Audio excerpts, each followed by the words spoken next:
2023년의 시작을 축하했던 게 엊그제 같은데 벌써 절반이 훌쩍 지나버렸습니다. 작년과 비교했을 때 여러분의 지난 6개월은 어떠셨나요? 저의 지난 6개월은 엄청난 행운이 찾아온 건 아니지만 작년에 힘들고 괴로웠던 일이 많았던 터라 올해는 소소한 일상 자체가 큰 행복으로 다가오네요. 앞으로 남은 날도 큰 행운보다는 일상의 작은 행복으로 잘 마무리되었으면 좋겠습니다. 한 해의 절반인 6월을 마무리하며 작년 6월의 사건이 생각나 사연을 보내게 되었어요. 글솜씨가 부족하고 재미없어도 끝까지 들어주셨으면 좋겠습니다. 본격적인 이야기를 하기 전에 제 소개를 해야겠네요. 저는 지방 소도시에서 나고 자라 결혼까지 했고 지금도 지방에 사는 30대 여성입니다. 아기는 없고 20대부터 인터넷 쇼핑몰을 운영했어요.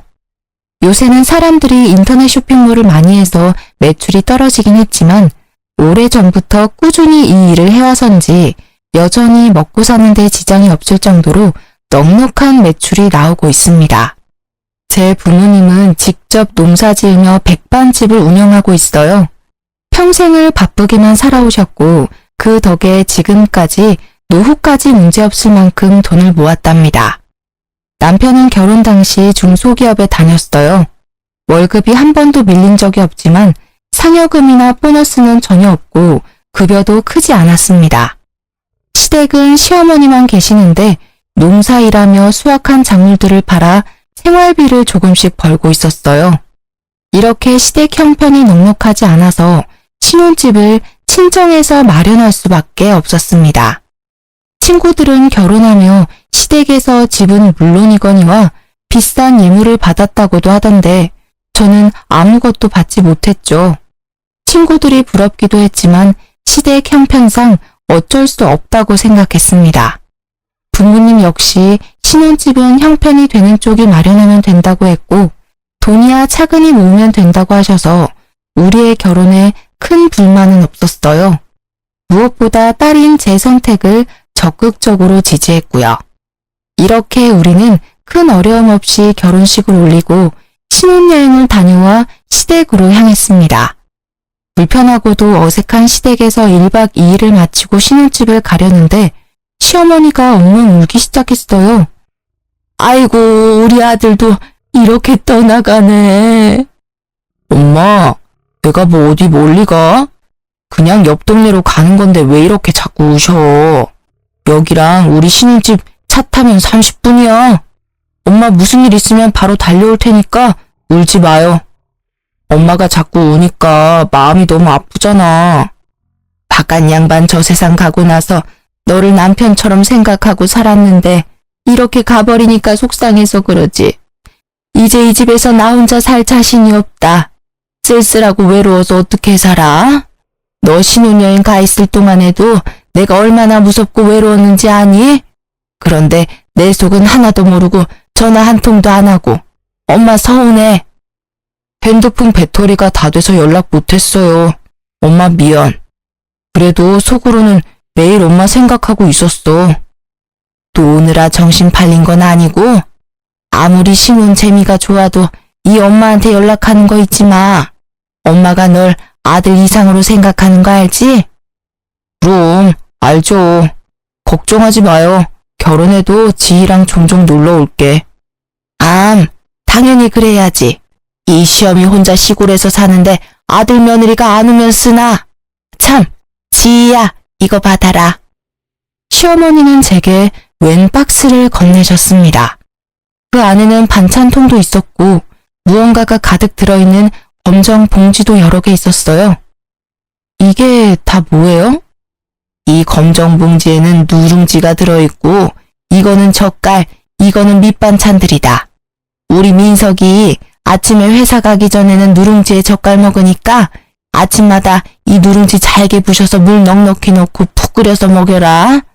이 멸치볶음이랑 진미채는 민석이가 가장 좋아하는 반찬이니까 매 식사 때마다 꺼내주렴. 다 먹으면 내가 또 해주면 되긴 하는데 매번 내가 할 순 없으니 다음에 혼자 한번 와서 반찬하는 법 좀 배워라. 넌 어차피 집에서만 일하잖니. 그니까 밖에서 일하는 우리 아들 먹는 거 좀 잘 챙겨줘. 알겠니? 박스 안에는 남편이 좋아하는 음식들로 가득했습니다. 시어머니는 이어서 아이스박스를 또 하나 건네주셨어요. 그 안에는 투명 비닐 안에 정체불명의 음식들이 있었습니다. 이거는 시래기국 냉동시킨 거다. 민석이가 제일 좋아하는 국이니까 입맛 없다고 하면 한 번씩 데워 먹이렴. 그리고 이건 방건조 생선인데 프라이팬에 기름 자작하게 둘러서 민석이 반찬으로 주면 아주 좋아할 거다. 생선이요? 상견례 때도 말씀드렸다시피 어릴 때 생선 가시가 목에 걸린 적이 있어서 그 뒤로 생선이라면 질색이에요. 그래서 한 번도 직접 생선 구운 적도 없는데. 뭐? 어떻게 그 나이 먹도록 생선 하나를 못 굽니? 그냥 기름 자작하게 둘러서 생선 넣고 구우면 돼. 어렵지 않으니까 한번 해봐. 해봐야 너도 살림이 늘 것 아니냐. 그리고 너가 생선 안 좋아한다고 해도 민석이는 생선 좋아하니까 자주 구워줘. 알겠지? 시어머니가 그저 어려운 세대이지만 이건 너무하다 싶었습니다. 아들에게 하나라도 제대로 먹이고 싶은 엄마 마음은 알겠으나 말이라도 너도 같이 먹으라는 식으로 하면 안 되는 건가요? 그리고 생선은 한 번도 구운 적이 없었을 뿐더러 어릴 때 큰 생선 가시가 목에 걸려 고생한 뒤로는 쳐다도 보지 않았습니다. 게다가 이 사실은 시어머니도 이미 알고 있었어요. 그럼에도 불구하고 남편을 위해 먹지도 못하는 생선을 구우라니 섭섭한 마음이 들었습니다. 남편이 정 원한다면 도전은 해보겠지만 사실 자신은 없네요. 생선 하나 굽는데 뭘 그리 말이 많아. 그냥 하면 되지. 그리고 민석이는 생선 좋아해. 너가 어떻게든 노력해서 네 식성을 바꿔. 앞으로 민석이랑 같이 살면서 너가 생선도 구워주고 가시도 발라줘야 하는데 싫다고 안 해버리면 어쩌니? 전 잘 굽지도 못하고 먹지도 못하니 앞으로 남편이 직접 굽고 가시 발라서 먹으면 되겠네요. 그리고 애도 아니고 어른인데 가시는 직접 발라 먹어야죠. 예, 민석이가 어떻게 생선을 굽니? 원래 민석이는 그런 일 못해. 그리고 너는 회사 일로도 바쁜 애한테 집에서 직접 생선까지 구워다 먹으라고 시키고 싶니? 게다가 만약에 민석이가 먹었다가 너처럼 목에 가시라도 걸리면 어떡해? 난 그 꼴 못 본다. 아 맞다.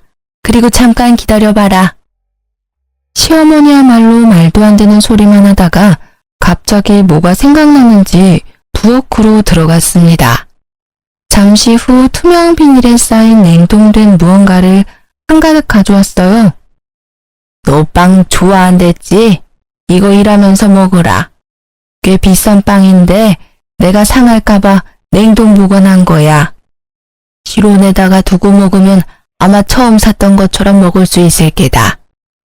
사실 생선 이야기 할 때까지만 해도 서운했는데 제가 좋아하는 빵을 따로 챙겨주니 서운한 마음이 금세 풀렸어요. 남편은 시어머니가 챙겨준 음식들을 보며 아주 행복한 표정을 지었습니다. 우와, 우리 엄마 손 큰 건 역시 알아줘야 한다니까. 이것만 있어도 한 달은 넉넉히 먹고 살겠다. 엄마 고마워요. 고맙긴. 신혼재미 좋다고 이 엄마 잊지 말고 자주 들러. 전화도 자주 하고. 알겠어? 우리는 시어머니가 챙겨준 음식들을 한가득 챙겨 신혼집으로 왔습니다. 집에 와서 음식들을 하나하나 풀어보니 남편이 좋아하는 밑반찬이나 젓갈은 신선했는데 빵은 유통기한도 지났고 색도 이상했어요. 심지어 어떤 빵 표면에는 군데군데 초록색 곰팡이까지 폈더라고요. 아무래도 못 먹을 것 같아 음식물 쓰레기통에 빵을 버리려고 했어요. 여보, 이거 빵들이 조금 오래된 것 같은데 아무래도 어머니가 깜빡하셨나 봐. 그냥 버려야겠다. 그치? 아깝게 그걸 왜 버려? 우리 엄마가 준 빵인데. 이 빵 다 비싼 제과점에서 산 빵이야. 그건 아는데 보니까 유통기한도 지난 것 같고 이거는 색도 이상하게 변질됐는데 이걸 어떻게 먹어? 왜 못 먹냐? 우리 엄마가 설마 너한테 상한 음식 줬겠어? 어떻게 엄마가 준 음식을 그렇게 막 버릴 생각을 해? 막 버리려는 게 아니라 딱 봐도 지금 색깔이 이상하잖아. 유통기한도 이미 지났고 여기엔 곰팡이도 피었다고. 그럼 엄마가 준 음식들은 못 먹을 음식이라는 거야? 와, 너 진짜 너무한다. 우리 엄마는 너 생각해서 따로 빵이랑 챙겨줬는데 어떻게 그런 말을 해? 나는 너가 왜 이렇게 발끈하면서 화를 내는지 모르겠다. 그럼 이렇게 곰팡이 피고 색까지 변한 이 빵들을 내가 다 먹어야 해? 엄마가 준 음식인데 못 먹을 이유는 뭐야? 그럼 내가 먹을게. 결국 남편은 색도 변질되고 냄새도 이상한 빵을 직접 해동시켜서 먹기 시작했습니다. 아무래도 상한 것 같으니 먹지 말라고 했지만 엄마가 준 음식이라 못 버린다며 끝까지 다 먹더라고요. 맛만 있는데 뭘 이상하다고. 아무리 며느리들이 시어머니 싫다고 하지만 우리 엄마는 안 그래. 괜히 이상한 드라마 보면서 우리 엄마 오해하지 말고 엄마 성의를 진심으로 받아들이라고. 알겠어? 사실 남편 말에 기분이 좋지 않았지만 신혼여행 다녀와 집도 엉망이고 집안일이며 쇼핑몰 일까지 할 일이 태산이라 그냥 넘어갔습니다. 사실 남편 말에 기분이 좋지 않았지만 신혼여행 다녀와 집도 엉망이고 집안일이며 쇼핑몰 일까지 할 일이 태산이라 그냥 넘어갔습니다. 다음날 남편이 출근하자마자 시어머니한테 전화가 왔어요. 민석이 출근은 잘했니? 아침에 누룽지는 끓여줬고 오늘 남편이 늦게 일어나서 못 먹고 갔어요. 그럼 아침에 아무것도 먹지 않고 빈속으로 회사에 갔단 말이야? 생각이 있는 거니 없는 거니? 너는 집에서 편하게 아무 눈치 보지 않고 일하겠지만 민석이는 밖에서 상사 눈치 보면서 일하는 애야. 그렇게 종일 힘들게 일하는데 속이라도 든든해야지. 아무리 그래도 밥 먹는다고 회사를 지각할 순 없잖아요. 그럼 너가 더 일찍 일어나서 민석이를 깨웠어야지. 내일부터는 하루도 빠짐없이 누룽지 먹이도록 해. 나랑 있을 때는 아침 걸은 적이 없는데 걱정되는구나. 참, 그건 그렇고 어제 줬던 빵은 먹어봤니? 저는 안 먹었고 남편만 먹었어요. 남편만 빵을 먹었다는 말에 시어머니는 당황했는지 말을 제대로 하지 못했습니다. 뭐라고? 그니까 우리 민석이가 그 빵을 먹었단 말이야? 왜? 빵도 안 좋아하던 애인데. 왜요? 남편은 그 빵 먹으면 안 될 이유라도 있었나요? 그거 유통기한 지난 건데. 설마 그 빵들 유통기한 지난 거 알고 계셨어요? 사실 어제 버리려다가 남편이 아깝다고 버리지 말라길래 유통기한도 지나고 곰팡이까지 핀 빵을 어떻게 먹냐고 했더니 다 먹을 수 있다며 남편이 기어이 먹더라고요. 그래서 민석이가 그 빵을 먹었어? 네, 끝까지 먹겠다길래 그냥 뒀죠. 근데 곰팡이 피고 유통기한 지난 걸 알고 계셨으면서 저한테 왜 주셨어요? 그 빵 냉동 보관된 거라서 먹어도 되긴 한데 민석이는 워낙 위장이 예민해서 그런 거 먹으면 탈이 나. 비싼 돈 주고 산 빵인데 버리긴 아깝고 내가 먹자니 너무 많고 해서 너한테 준 거지. 아침 너도 빵 좋아한다니까. 어머니, 솔직히 기분이 좋지는 않네요. 아무리 제가 빵을 좋아한다지만 유통기한 지나고 곰팡이 핀 빵까지 좋아하진 않아요. 이제는 그런 음식은 주시지 않았으면 좋겠어요. 어머, 내가 뭐 너한테 독약이라도 줬니? 그리고 빵은 발효식품이라 곰팡이 좀 있을 때 먹어도 괜찮아. 너나 나같이 위장 튼튼한 사람들은 아무 문제 없다고. 내가 너한테 이런 이야기 들으니까 기분이 좋지 않구나. 나 며느리한테 못 먹을 음식물 쓰레기나 주는 그런 시어머니 아니다. 날 뭘로 보고 기분 나빠서 전화 못하겠구나. 끊는다. 시어머니 말에 저 역시 기분이 나빴습니다. 세상 어느 누가 유통기한 다 지나고 곰팡이까지 핀 빵을 받고도 감사하고 좋아하겠습니까? 솔직히 시어머니만큼이나 저 역시 기분이 좋지 않았어요. 그렇게 전화를 끊고 그동안 밀린 일들을 처리하고 있는데 남편이 창백한 얼굴로 집에 오더라고요. 시계를 보니 아직 점심시간도 되지 않았습니다. 이렇게 빨리 무슨 일이야?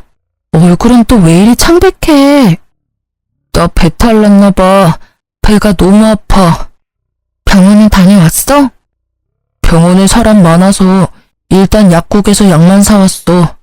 엄마도 지금 온다니까 엄마가 끓인 죽 먹고 하면 금방 낫겠지.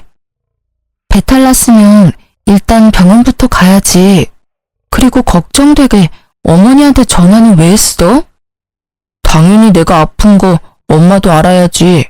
그리고 나 배탈 났을 때마다 엄마가 끓여준 죽 먹으면 금방 낫더라고. 그래서 죽 끓여달라고 엄마한테 전화한 거야. 저 역시 그동안 크게 아픈 적은 없지만 아파도 부모님이 걱정할까봐 굳이 말하지 않았거든요. 그런데 남편은 저와 생각이 많이 달라 보였습니다. 결국 남편 전화에 시어머니는 바로 달려왔어요. 민석아, 우리 민석이 괜찮아? 지희야, 너는 그러게 왜 그 빵을 민석이에게 먹였어? 내가 너 먹으라고 줬지 언제 우리 민석이 먹이라고 줬어? 너는 왜 그 빵을 민석이한테 줘서 우리 아들 이렇게 아프게 만들어? 너가 먹었어야지 너가. 어머니, 그럼 제가 배탈이 났겠죠. 그러게 애초에 유통기한 지나고 곰팡이 핀 빵 안 주셨으면 이런 일도 안 생겼잖아요. 됐고, 민석이 먹을 죽이나 끓여와. 냉장고를 열어보니 죽을 끓일 만한 마땅한 재료가 보이지 않아 어쩔 수 없이 쌀만 넣고 흰 죽을 끓였습니다. 배탈이 난 거니 괜히 이것저것 넣고 끓이기보다는 이게 더 낫다고 생각했어요. 정성 들여 열심히 끓였는데 시어머니가 죽을 보더니 혀를 끌끌 차더라고요. 아픈 사람한테 뭘 건 흰죽이 뭐니? 아무래도 배탈 났으니 괜히 다른 거 먹으면 더 탈이 날 것 같아서요. 배탈이 나서 아무것도 못 먹으니 더 영양가 있는 재료를 넣어야지. 시어머니는 제가 끓인 죽을 그대로 버리고는 집 앞 마트에 가서 한우 소고기를 사왔습니다. 그리고는 소고기를 잔뜩 넣고 죽을 끓여서는 호호 불어서 직접 먹이기까지 하더라고요. 다 큰 성인이 배탈 났다고 쫓아와서 죽까지 끓여다 먹여주는 모습을 보니 그저 기가 막혔습니다. 화라도 내고 싶었지만 너무 아파하는 남편 앞에서 큰 소리를 낼 수가 없어 그냥 조용히 있었네요.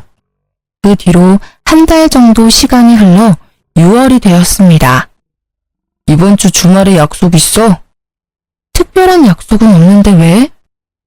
금요일부터 일요일까지 우리 집에 가서 개복숭아 수확하는 일 좀 도와드리자. 엄마 혼자 이 뜨거운 날 농사일 하시는 게 얼마나 힘들겠어. 같이 갈 수 있지? 나야 뭐 그 전날 미리 일해놓으면 갈 수야 있지. 그런데 당신 회사는 어떻게 하고? 금요일에 연차 쓰고 가야지. 솔직히 어느 며느리가 시댁에 일하러 가는 게 좋겠습니까? 하지만 친정 부모님이 농사 지을 때 많이 힘들어하는 모습을 봐서 당연히 도와드려야겠다는 생각에 알겠다고 했습니다. 대신 금요일에 가려면 그 전날 어느 정도 일을 많이 해야 했어요. 그래서 목요일에 밥 먹는 시간과 잠을 줄여가며 주말까지 해야 할 일을 마무리 지었습니다. 제가 이렇게 일할 동안 남편은 친구들과 술을 마시러 갔어요. 다음날 연차라며 약속을 잡더니 금요일 새벽 1시에 네 발로 기어서 집에 들어왔답니다. 그리고 금요일 새벽 아침 일찍 시댁에 도착하려면 슬슬 일어나서 준비해야 하는데 남편이 숙취로 일어나지 못하더라고요. 기다리다 못한 저는 남편을 깨우기 시작했습니다. 야, 일어나봐. 오늘 개복숭아 수확하러 가기로 했잖아. 10분만 더 잘게. 어제 술을 너무 많이 먹어서 머리가 깨질 것 같아. 그러게 어제 술을 왜 그렇게 많이 먹었어? 아, 몰라. 좀만 더 누워있을래. 숙취로 힘들다며 늦장 부리는 남편 때문에 늦게 시댁으로 출발했습니다. 시어머니는 늦은 우리, 아니지, 제가 마음에 들지 않았는지 표정이 좋지 않았어요. 아침 일찍 온다더니 왜 이리 늦었어? 둘 다 밥은 먹었어? 남편이 늦게 일어나서 먹지 못했어요. 그럴 줄 알았다. 일하러 오는 사람들이 밥도 안 먹고 오면 어떻게 이래? 와서 일단 밥부터 먹어. 시어머니는 밥을 먹으라고 상을 차려뒀는데 남편에게 압력솥에 새 밥을 퍼주더라고요. 그러더니 제게는 남편과는 다른 잡곡밥을 주었습니다. 이거 어젯밤에 한 잡곡밥인데 민석이는 소화가 잘 안 돼서 잡곡밥을 못 먹어. 그러니까 넌 이 밥 먹어라. 흰밥보다는 잡곡밥을 더 좋아해서 즐겨 먹긴 하는데 남편에게는 갓한 밥을 주면서 제게는 밥솥에 오랫동안 방치된 잡곡밥을 건네니 뭔가 묘하게 기분이 좋지 않았습니다. 그래도 일단 밥은 먹긴 먹었어요. 밥을 다 먹고 본격적으로 일하기 위해 작업복으로 갈아입었습니다. 그런데 남편이 졸린다고 계속 하품을 하더라고요. 아, 피곤하고 온몸이 다 쑤시네. 어제 술을 너무 많이 먹었나 봐. 민석이 어제 술 먹었니? 응, 엄마. 결혼식 때 온 친구들이 갑자기 보자고 해서 어쩔 수 없이 술 좀 먹었어요. 너무 많이 마셨는지 머리도 깨질 것 같고 속도 안 좋고 너무 힘들어요. 그래? 그럼 그냥 넌 오지 말고 지희만 보내지 그랬어. 힘들게 너까지 왜 와? 평일에도 죽어라 일하는데. 안 되겠다. 민석이 너는 너무 힘드니까 쉬고 지희만 같이 일하자. 오늘은 날씨 흐리다고 했으니까 그렇게 힘들진 않을 거야. 이 말에 남편은 바로 큰 방으로 들어가 누워버렸습니다. 그런 남편이 정말 얄미웠지만 어차피 오늘은 일을 도와드리러 온 거니 마지못해 저만 개복숭아를 따러 갔어요. 개복숭아 따는 일은 역시 쉬운 일이 아니었습니다. 아침 8시부터 오후 1시까지 쉬지 않고 열심히 개복숭아를 땄어요. 팔다리는 후들거리고 온몸은 땀범벅이 되고 얼굴은 타는 것처럼 시뻘개져서 시댁에 돌아왔습니다. 남편은 제 모습을 보더니 갑자기 큰 소리로 웃기 시작했어요. 와, 이게 누구야? 웬 시골 촌년이 우리 집에 왔어. 너 이러니까 진짜 웃긴다. 일하고 왔으니까 그렇지. 지금 덥고 힘드니까 웃지 마. 남편 말에 기분이 언짢아진 저는 정색하며 말했습니다. 시어머니는 제 얼굴을 쓱 보더니 남편처럼 웃기 시작했어요. 지희야, 솔직히 민석이 말이 틀린 것도 아닌데 뭘 그리 정색을 하니? 지금 네 꼴 보니까 그야말로 시골에서만 먹고 자란 촌년 같다. 열심히 일하고 온 사람에게 수고했다는 말은 못할 망정 얼굴 빨개졌다고 놀려대는데 이 사람들이 지금 제정신인가 하는 생각이 들었습니다. 그러나 개복숭아 따느라 너무 지쳐서 화를 내고 따질 기력조차 남아있지 않았어요. 그래도 촌스러운 며느리 때문에 내가 웃기도 하네. 요새 웃을 일도 없었는데. 아유, 날씨가 덥긴 하다. 지희야, 나 먼저 씻을 테니까 너는 밥 좀 새로 안 치고 국 좀 끓여라. 너는 국 다 끓이고 씻어. 화장실은 한 개뿐이고 시어머니와 같이 씻을 수는 없으니 마지못해 알겠다고 했습니다. 남편은 다시 큰 방으로 들어가고 저는 밥을 하고 국을 끓였어요. 상을 다 차리니 시어머니가 씻고 나왔고 저도 이어서 씻으러 들어갔습니다. 그런데 씻고 나오니 시어머니와 남편이 이미 밥을 다 먹고 국도 하나도 없더라고요. 분명히 넉넉히 했는데도 말입니다. 이 상황도 어이없는데 더 어이없는 건 지금부터였어요. 밥을 다 먹고 이를 쑤시던 남편이 제게 이러더라고요. 다 씻었어.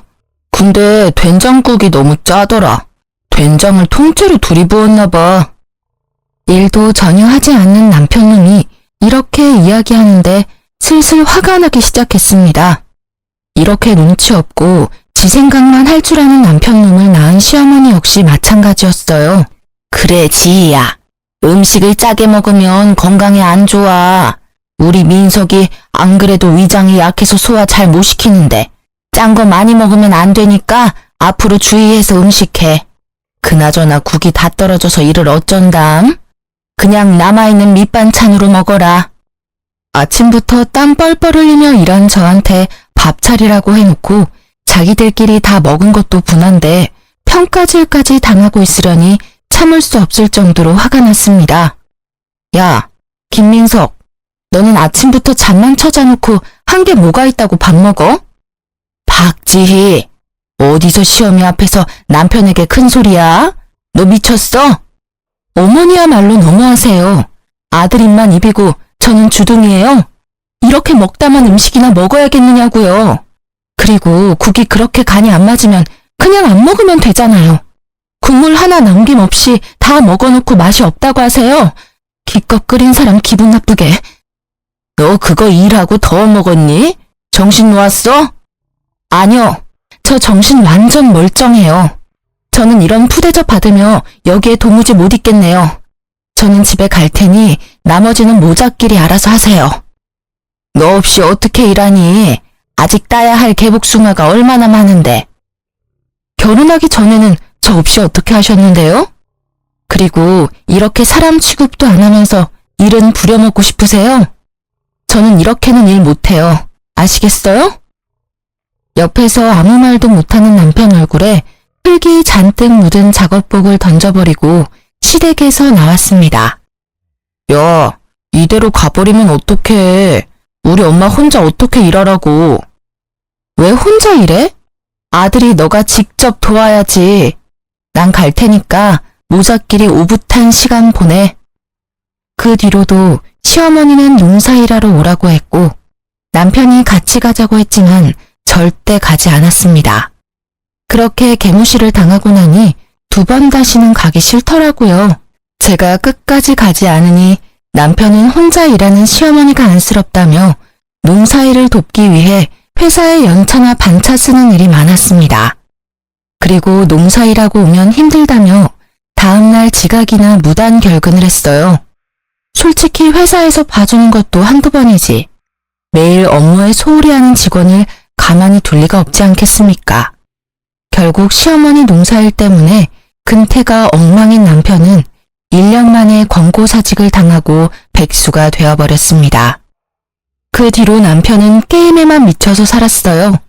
새벽엔 혼자 배달음식 시키고 놀고 술 마시고 잠만 잤습니다. 게다가 부부 공동 생활비로 성능 좋은 컴퓨터까지 샀어요. 말로는 회사 구한다고 했지만 제가 볼 때는 이력서 작성조차 하지 않았습니다. 이러한 남편의 생활이 한심스러워서 대화도 시도하고 싸워보기도 했지만 말이 도통 통하지 않더라고요. 그래서 우리는 기본적인 대화조차 하지 않고 그저 집만 공유하며 살았습니다. 같이 밥도 먹지 않았고 집에 들어오지 않아도 신경 쓰이지 않았어요. 엄밀히 말하면 제 일 하느라 바빠서 남편이 밥을 굶든 말든 신경 쓸 시간조차 없었습니다. 남편이 애는 아니니까 배고프면 알아서 차려 먹겠거니 하고 말았답니다. 그러던 어느 날 집에서 일하는데 시어머니가 한가득 장을 봐서 오셨어요. 당황한 저와는 달리 남편은 시어머니가 올 걸 알고 있었는지 아주 반갑게 맞이하더라고요. 엄마, 왔어? 너 배고파. 밥 좀 줘. 그래, 우리 아들. 엄마가 이것저것 사왔다. 얼른 밥 차려줄게. 너는 집에 있으면서 얼마나 우리 민석이 밥을 챙겨주지 않았으면 애가 나한테 밥을 다 해달라고 하니? 오셨어요. 그동안 저도 일이 너무 바빠서 잘 못 챙겼네요. 거기 멀뚱히 서 있지 말고 얼른 와서 나 좀 도와라. 죄송한데 지금 당장 급히 처리해야 할 일들이 있어서요. 일단 하던 일 먼저 마무리하고 나올게요. 남편도 일 안 하고 있는데 저라도 일을 해야지 이 집이 돌아가지 않겠어요? 시어머니는 기가 찬다는 표정을 지었습니다. 그래도 어쩌겠어요. 이 집에서 돈 버는 사람은 저밖에 없는데 저라도 열심히 일해야죠. 그렇게 저는 방으로 들어가고 시어머니는 요리를 시작했는데 부엌에서 냉장고 상태가 어쩌느니 청소가 엉망이라느니 하면서 뭐라고 하더라고요. 그러나 일하느라 바빠 시어머니의 시시콜콜한 말들에 신경 쓸 겨를이 없었습니다. 잠시 후 시어머니가 나가서 불러보니 임금님 수라상 같은 밥상이 차려져 있었어요. 시어머니는 저를 보더니 아주 못마땅한 표정으로 앉으라고 했습니다. 그동안 맨날 배달 음식만 먹으니까 질렸는데 너무 좋다. 그래, 우리 아들 많이 먹어라. 그동안 얼마나 고생했는지 살이 다 빠졌네. 그리고 지희 넌 그깟 푼돈 버는 쇼핑몰 운영한다고 우리 아들 밥도 안 차려주니? 너 내가 경고하는데 돈 번다고 민석이 기죽이지 마라. 지금은 놀지만 앞으로 크게 될 사람이야. 네가 쇼핑몰로 돈을 얼마나 많이 버는 줄은 모르겠지만 앞으로 너보다 돈 많이 벌 사람이라고. 지금 저보다 돈 더 많이 벌려면 대기업에는 가야 할 텐데요. 나이는 많고 그렇다 할 경력도 없고 회사에서 잘리기까지 한 남편을 받아줄 대기업이 어디 있을런지 모르겠네요. 네가 뭐 얼마나 번다고 그래? 너 통장 가져와봐. 시어머니 말에 당당히 폰뱅킹 어플을 열어 통장 잔고를 보여주었습니다. 예상보다 많은 금액에 시어머니와 남편은 깜짝 놀랐어요. 뭐 그래도 그동안 열심히 살았나 보네. 그래도 쇼핑몰은 언제 망할지도 모르잖아. 너무 불확실해. 그러니까 그깟 쇼핑몰 한다고 유세 떨지 말고 우리 아들 잘 내조해. 참, 그리고 다음 주에 고구마 캘 거다. 그날은 핑계 대지 말고 꼭 와라. 어머니 아들 지금 백수잖아요. 종일 게임만 하고 먹고 자고 놀기만 하는데 어머니 아들만 가면 되지 일하는 저까지 꼭 가야 해요? 게다가 남편은 지금껏 우리 집 농사일 때 한 번도 안 왔는데요? 이 말이 마치자마자 시어머니는 제게 숟가락을 던졌습니다. 시어머니가 오라면 그냥 네 하고 오면 되지 어디서 말대꾸야? 사위는 백년 손님이고 며느리는 종신 식구라는 말도 몰라? 사위는 손님이니 처가에서 일하면 안 되고 며느리는 식구니까 시댁에서 같이 일해야지. 그리고 보기에도 귀한 아들을 너한테 준 것도 아까운데 너네 집에서 어떻게 일하는 꼴을 봐? 살다 먹던 숟가락으로 맞아본 적은 없는지라 너무 당황스러워 말도 못하고 멍한 표정으로 있었습니다. 그 표정을 보더니 남편이 비웃더라고요. 내가 너 혼날 줄 알았다. 아까부터 엄마가 도와달라고 했는데 나와보지도 않더니 꼴 좋다. 순간 부모님이 마련해준 이 집에서 왜 이런 푸대접을 받아야 하는지 분노가 치밀어 올랐습니다.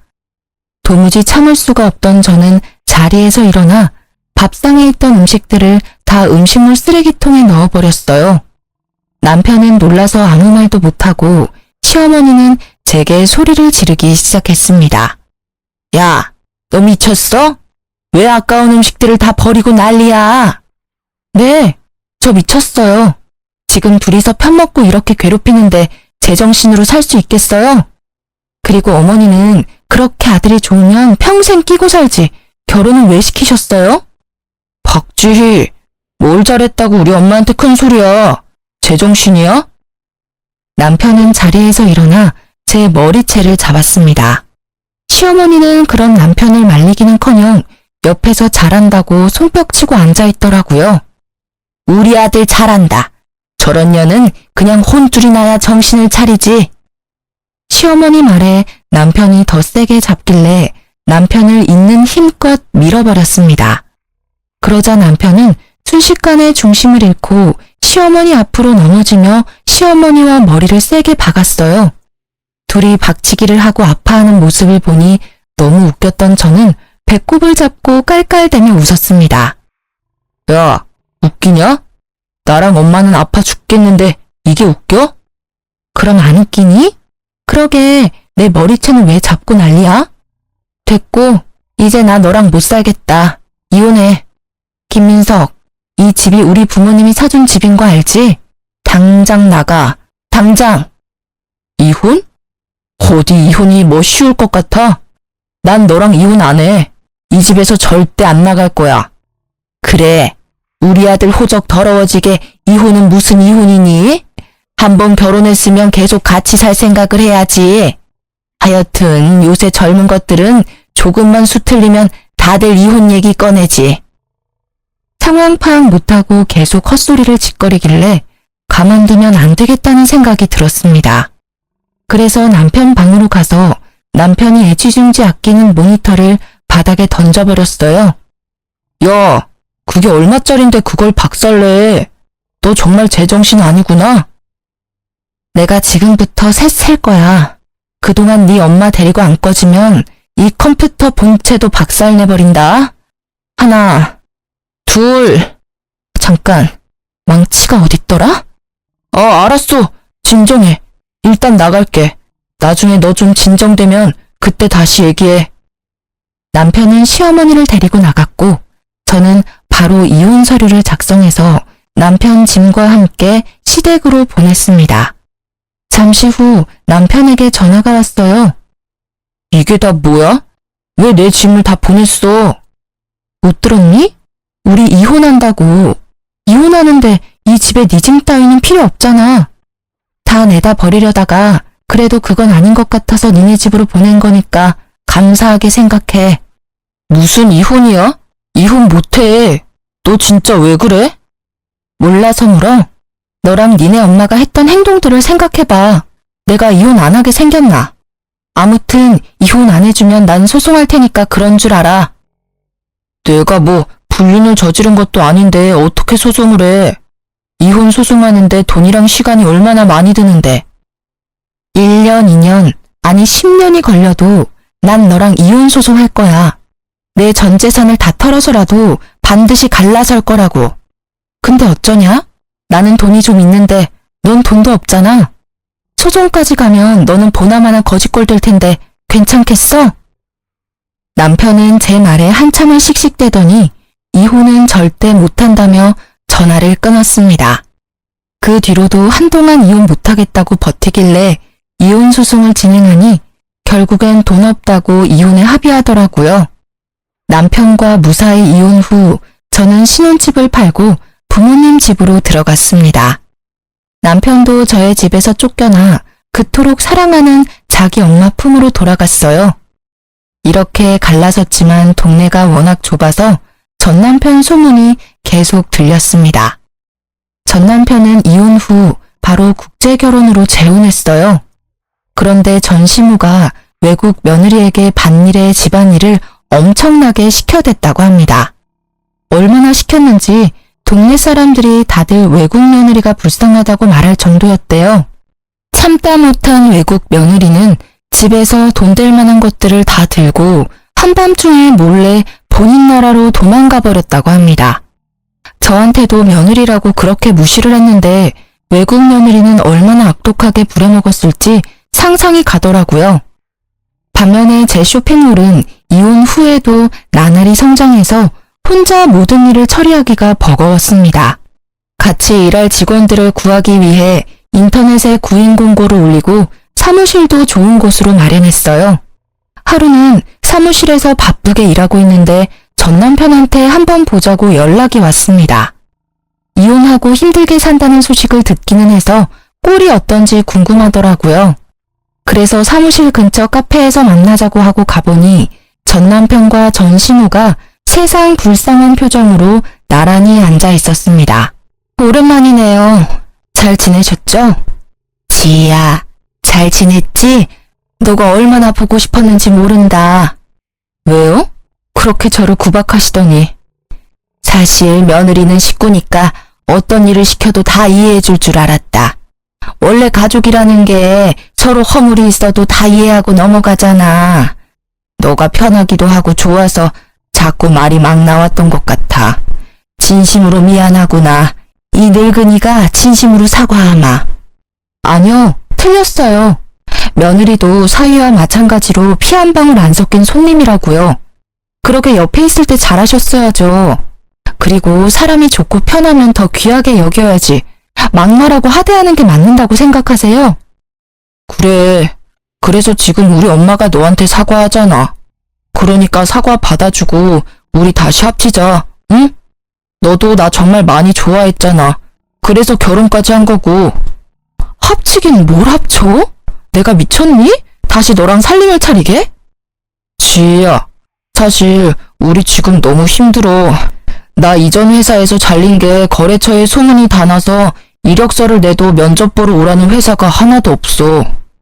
그럼 너랑 니네 엄마랑 힘 합쳐서 열심히 농사 지으면 되겠네. 그거 팔아서 돈 벌면 되잖아. 올해 농사는 이미 망했어. 멍청한 외국 옆에네가 말귀를 못 알아들어서 거름을 밭에 엄청 주는 바람에 아무것도 자라나지 않아. 땅이 완전히 썩어버렸다고. 게다가 그년이 집에서 돈 될 만한 것들 다 들고 튀어버려서 돈 나올 구멍이 하나도 없어. 진짜 굶어 죽겠다고. 그러니까 옛 좀 생각해서 나랑 다시 살아주면 안 될까? 아니다. 그게 정 싫으면 너 쇼핑몰 하니까 일거리라도 좀 주면 안 될까? 보니까 너 쇼핑몰에 직원 뽑던데 그 직원 내가 하면 안 돼? 내가 널 뭘 믿고 거두니? 맨날 놀고 먹고 자기만 하고 마마보이인 너를 어떻게 믿고. 차라리 공사판에라도 가서 일해. 몸을 굴리고 땀을 흘리면서 돈을 벌라고. 남한테 기생하려는 생각만 하지 말고. 지희야, 너가 우리 아들한테 화가 많이 난 것은 알겠다만 어떻게 우리 귀한 아들한테 공사판에서 일하라는 막말을 하니? 공사판이 못 돼서요? 아줌마 아들처럼 사지 멀쩡한데 백수로 지내는 것보다 공사판에서 땀 흘리며 돈 버는 게 훨씬 더 나아요. 아니면 그냥 이렇게 살다가 둘 다 거지 돼서 밖에서 빌고 살든가요. 뭐? 시어머니한테 아줌마? 네, 아줌마. 이 인간이랑 나랑 끝난 사이인데 당신이 왜 내 시어머니야? 지금 내가 보기엔 그냥 아들만 바라보는 생각 없는 아줌마야. 아줌마, 정신 차려요. 그렇게 아들 싸고 돌다간 당신 아들 아무것도 못하는 멍청이 돼. 내가 애를 낳아보지는 않았지만 당신처럼 키우는 건 아니라고. 세상의 매운맛도 보여주고 해야지. 아무튼 난 이제 바빠서 들어가요. 내 충고 명심하고. 이 일이 있었던 후로 2달 정도가 지났을까요? 신축 아파트 공사단지를 지나가다가 우연히 전 남편이 일하고 있는 모습을 보았습니다. 전 남편은 저를 발견하고 도망갔지만 일부러 쫓아갔어요. 아들 사랑 지극한 너네 엄마 애타서 어쩐다니? 내가 공사장이라도 가라고 할 때는 공사판에서 어떻게 일하냐고 하더니 결국엔 내 말대로 돼버렸네? 이거라도 해야지. 일자리도 못 구하고 엄마랑 나랑 굶어 죽을 판인데 손가락만 빨면 살 수는 없잖아. 그래, 지금이라도 정신 차렸다니 다행이다. 한 번뿐인 인생인데 이것저것 하면서 열심히 좀 살아. 그렇게 살다 보면 언젠간 쥐구멍에도 볕들 날이 오지 않겠니? 내가 차마 너한테 잘 되라는 좋은 말은 못하겠다. 안녕. 전 남편은 제 말에 기분이 상했는지 표정이 일그러졌지만 뭐라고 딱히 말을 하지는 않더라고요. 그 뒤로는 전 남편을 보지 못했습니다. 가끔 소문으로는 집을 팔고 다른 지역으로 떠났다고는 하더라고요. 이렇게 완전히 전 시댁과 연이 끊긴 지 벌써 1년이라는 시간이 흘렀습니다. 제 성격이 무던하고 털털하기는 하지만 그래도 이혼이 큰 충격이고 상처였는지 한동안은 몸이 매우 아팠어요. 그래도 지금은 다 극복하고 건강해졌습니다. 다만 결혼 전에도 여름에 복숭아청을 탄산수에 타서 종종 먹었는데 이제는 복숭아만 보면 괜히 화가 나서 아무도 쳐다보지 않는답니다. 보기만 해도 화병이 난 것처럼 머리가 지끈지끈 아프고 심장이 터질 것만 같더라고요. 그리고 지난주 그동안 차곡차곡 모아둔 돈으로 큰 집으로 이사를 했어요. 물론 부모님과 함께요. 아직 집 정리가 안 돼서 엉망이지만 부모님께 큰 효도한 것 같아 너무 뿌듯했습니다. 어제는 가족끼리 외식을 하고 부모님과 노래방에 갔는데 아빠가 있을 때 잘해라는 노래를 구성지게 부르시더라고요. 그 노래를 듣고 있자니 전 시모와 전 남편 놈이 생각이 났습니다. 옆에 있는 사람에게 잘했으면 이혼당하지는 않았을 텐데 귀한 줄 모르다가 결국 거지꼴이 되었잖아요. 저는 절대 그렇게 살지 말고 제 옆에 있는 가족들, 든든한 직원들 하나하나를 다 귀히 여겨야겠다고 다짐하고 또 다짐했습니다. 저의 이야기는 여기까지입니다. 부족한 글솜씨인데도 끝까지 들어주셔서 감사합니다. 모두 행복하세요. 안녕하세요. 인천에 살고 있는 30대 여성입니다. 저는 감사하게도 평범하고 화목한 가정에서 자랐습니다. 그래서 이혼이나 가정 불화는 TV 속에서나 나오는 얘기인 줄 알고 살았죠. 이혼하면 정말 큰일 나는 줄 알았는데 오히려 이혼 후에 더 행복해졌습니다. 저는 중소기업에서 격리 업무를 꽤 오래 했어요. 덕분에 결혼 전에 모아둔 돈이 어느 정도 있었습니다. 남편도 학원 강사 일을 오랫동안 해서 둘이 합치면 신혼집은 문제 없었어요. 그럼에도 친정 부모님께서는 제 명의로 아파트를 해주셨어요. 형편 되니까 집은 꼭 친정에서 해주고 싶다고 하셨죠. 부모님께서 어렸을 때 못 해줬으니 지금이라도 누리라고 하셨어요. 그렇다고 저는 금수저도 아니고 은수저도 아닙니다. 사실 제가 떡볶이 수저예요. 엄마께서 오랫동안 분식집을 하셨거든요. 떡볶이를 매일 먹어서 행복했지만 남들보다 조금 가난한 집이었죠. 물론 지금은 시대를 잘 탄 건지 가게가 너무 잘 되고 있습니다.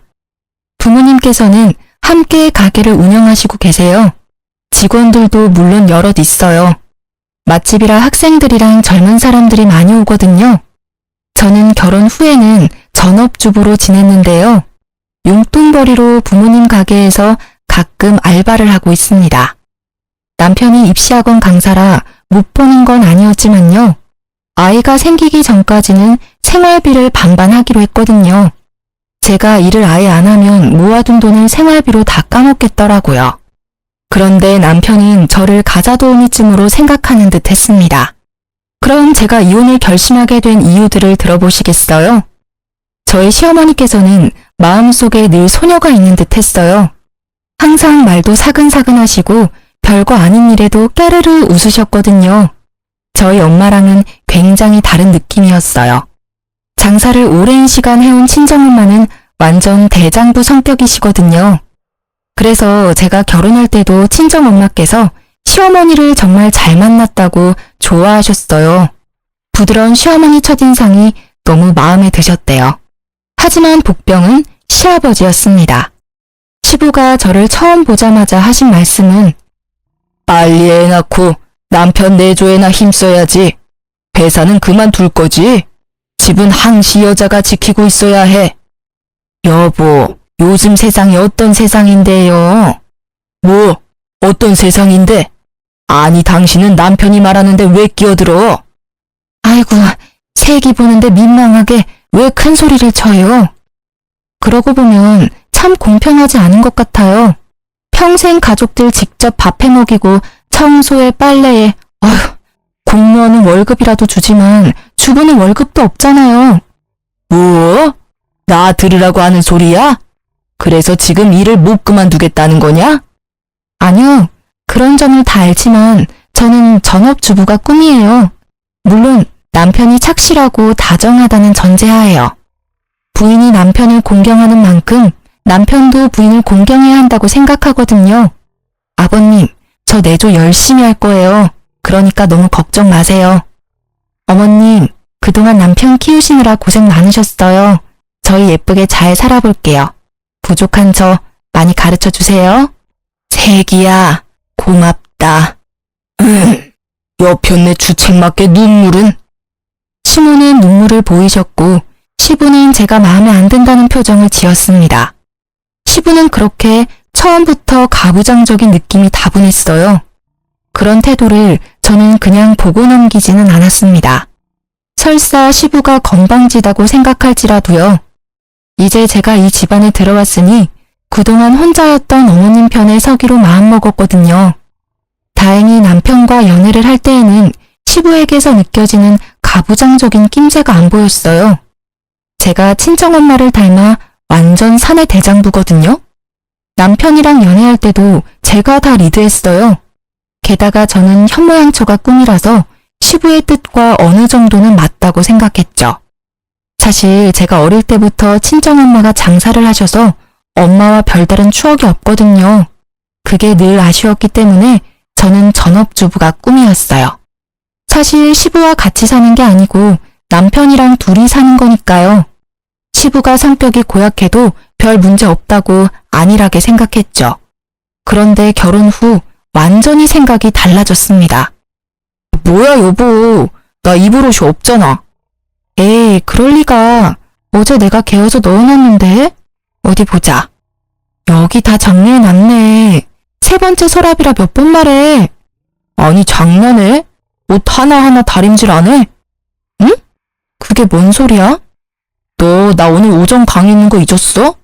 5분 안에, 아니 3분 안에 다림질 해놔. 양치하고 올 테니까. 뭐? 당신 살림 안 해봤어? 세탁했으면 당연히 다림질도 기본으로 해놔야지. 여기 죄다 주름진 거 봐. 이걸 입고 나가면 딴 사람들이 무슨 생각하겠어? 내가 꼭 일일이 설명해야겠냐? 나 시간 없어. 이 니트랑 바지 빨리 지금 입고 나가게 다림질 해놓으라고. 남편은 빽 소리를 지르고는 화장실 문을 쾅 닫았습니다. 철없는 사춘기 애 같은 그 행동에 저는 어이가 없었어요. 속은 부글부글 끓었지만 일단 다림질은 해줬습니다. 출근하는 사람과 부딪히기 싫었거든요. 남편은 다림질한 옷을 보더니 다음엔 본인 입을 속옷까지 다림질 싹 해놓으라고 잔소리를 하더라고요. 그러고는 만족한 표정으로 출근했어요. 고맙다는 말도 없었기에 저는 한동안 벙쪄 있었죠. 남편은 더불어 반찬 투정까지 하며 며칠 동안 미운 짓을 반복했습니다. 이거 어제 저녁에 먹은 미역국 아니야? 너 도대체 집에서 놀면서 제대로 하는 게 뭐 있냐? 당신 내가 차려주는 따뜻한 밥 먹으면서 그런 말이 나와? 요 며칠 왜 그렇게 말을 밉게 해? 열심히 돈 버는 신랑한테 어제 먹은 똑같은 국 먹이는 게 말이 돼? 우리 아버지가 그러셨는데 국은 딱 끓일 만큼 끓여서 먹는 거야. 아니 양 조절이 안 돼? 왜 저녁에 먹은 음식을 아침에 또 먹게 하냐고. 앞으로 주의해. 모르는 소리 하지 마. 다른 집들은 다 국 한 솥 끓여서 며칠씩 먹어. 그러기만 해봐. 그리고 내일부터는 점심 도시락 싸줘. 남편은 제 말을 무시하고 자기 할 말만 했어요. 아이씨, 반찬이 이게 뭐야? 계란말이, 일미, 멸치. 너무 부실하잖아. 너 혹시 생활비 아껴서 나 몰래 모으고 있어? 우리 아버지는 구첩반상 아니면 식사를 안 하셔. 네가 차린 음식들 정성이 있으면 내가 아무 말 안 해. 너 앞으로 구첩은 아니더라도 육첩 반상까지는 무조건 해. 반찬 가지수는 적응하면서 점점 늘려가면 되니까. 남편이 날뛰는 모습을 보면서 저는 어디까지 하나 우선은 지켜봤어요. 누가 왜 이혼했냐 하면 집안일 때문이라 말하고 싶진 않았거든요. 전업주부인 제가 더 노력하면 싸울 일이 없을 거라고 생각했는데요. 문제는 시부였습니다. 원래 시부는 아침, 점심, 저녁 모두 구첩반상으로 먹는 분이세요. 가게에서 사온 반찬은 입도 안 대고 무조건 시모가 한 반찬에만 밥을 먹었죠. 제가 한 번은 시댁 가서 식사 준비를 도왔는데 시부는 제 반찬 손도 안 대더라고요. 신혼집 초대했을 때도 입맛에 안 맞다고 거의 안 드셨어요. 광적으로 어머님 손맛만 찾으셨죠. 그러면서 시부는 저희에게 평소에는 밥을 어떻게 차려 먹냐고 물었었어요. 신랑은 집에서는 간단히 먹거나 배달을 시켜 먹는다고 답했었죠. 돌이켜보니 아마 그 뒤로 남편이 구첩반상 타령했던 것 같아요. 내가 당신 식사 안 챙겨주는 사람도 아니잖아. 항상 나보다는 당신이 좋아하는 음식 위주로 요리했어. 혹시라도 메뉴 겹치지 않게 나름 정성을 쏟았다고. 근데 고맙다는 말은커녕 어디서 반찬 투정이야? 내가 네 엄마야? 내가 3살짜리 아들 키워? 말이 아가 다르고 어가 다른 건데 어쩜 그렇게 말을 얄밉게 말하니? 365일 어떻게 아버님처럼 구첩반상을 먹어? 그건 어머님이 대단하신 거야. 존경스럽지만 난 구첩이든 육첩이든 절대 못해. 육첩반상? 진짜 육갑 떨고 있다. 야, 너 말 다 했어? 그래. 저는 듣다 쌓인 게 다 폭발했어요. 참지 못하고 소리를 꽥 지르자 남편 눈이 휘둥그레지더군요. 아주 말끝마다 우리 아버지. 그럴 거면 당신 나랑 결혼 왜 했니? 내조는 개뿔. 지금부터는 국물도 없을 줄 알아. 앞으로 아침밥은 네 담당이야. 생활비도 반반 내고 있으니 전부 다 반반 해도 불만 없지? 아침 너, 점심 각자, 저녁 나. 근데 이 여자가 미쳤나? 아, 어디 큰 소리야? 그리고 아침마다 바빠 죽겠는데 네 속옷까지 다리라고? 미쳤니? 심지어 부탁도 아니라 명령조로 뭐 하는 태도야? 내가 매일 반듯한 와이셔츠 준비해주는 걸로 모자랐어?